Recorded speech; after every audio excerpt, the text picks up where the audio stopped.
Joining us now is Naftali Bennett. He is Israel's Minister of Education, member of the Security Cabinet, and head of the Jewish Home Party, who is a settlement supporter. Minister, welcome, and thank you for joining us from Jerusalem this morning. Let me first ask, is it fair to punish the whole United Nations, do you think, when the Security Council represents, 15 different views of 15 different nations and is not the UN itself? Well, I think the United Nations has turned into a ridiculous body that's fighting the free world instead of supporting the free world in its battle against radical Islam, which is really the main enemy.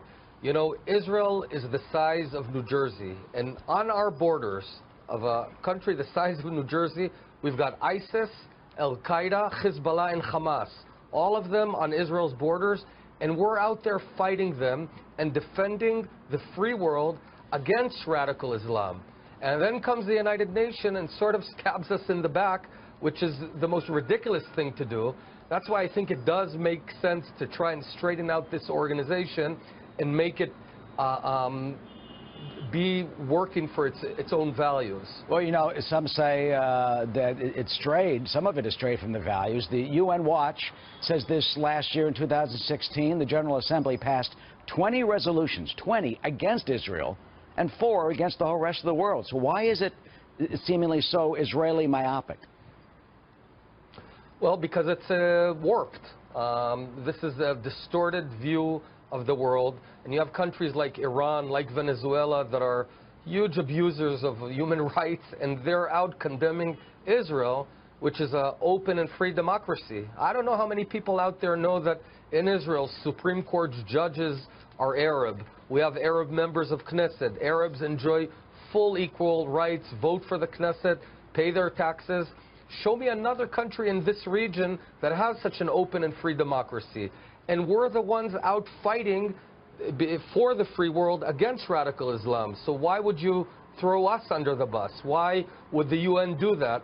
Certainly, we need to reevaluate the whole operations of the United Nations. Well, you talk about throwing under the bus. The supporters of the resolution, last week would not agree with that. I mean, what do you say to the critics and the resolution itself that says that the settlements and continued building that you support are a violation of international law, that it is Israel being provocative and aggressive, and this will not help the two-state Palestinian solution, as well as endangering peace?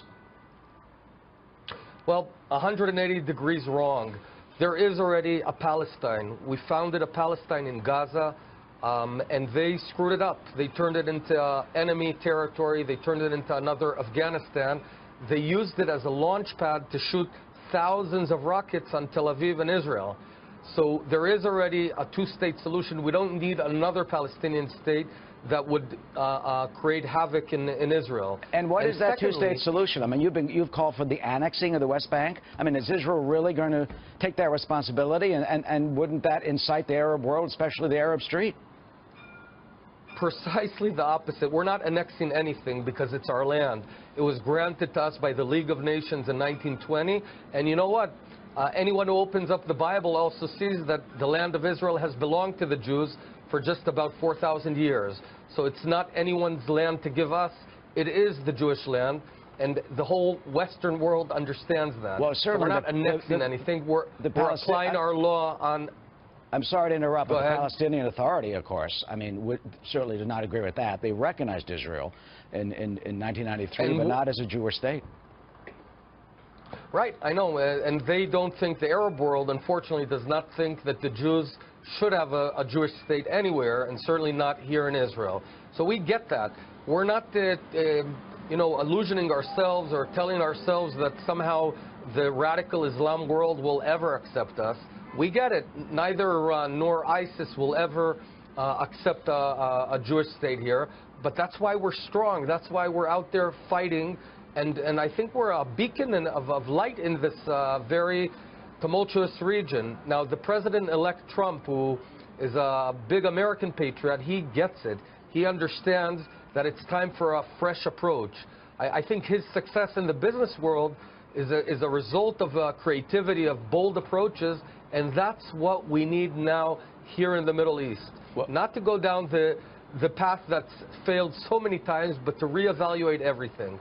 Well, certainly there have been decades of this continuation, and he has called for an ultimate deal. We'll see what happens when he takes office. Naftali Bennett, Minister of Education, member of the Security Cabinet, thank you for joining us. You were born in Haifa, but your parents are from San Francisco, so you certainly have American roots and understand both sides very well. Thank you.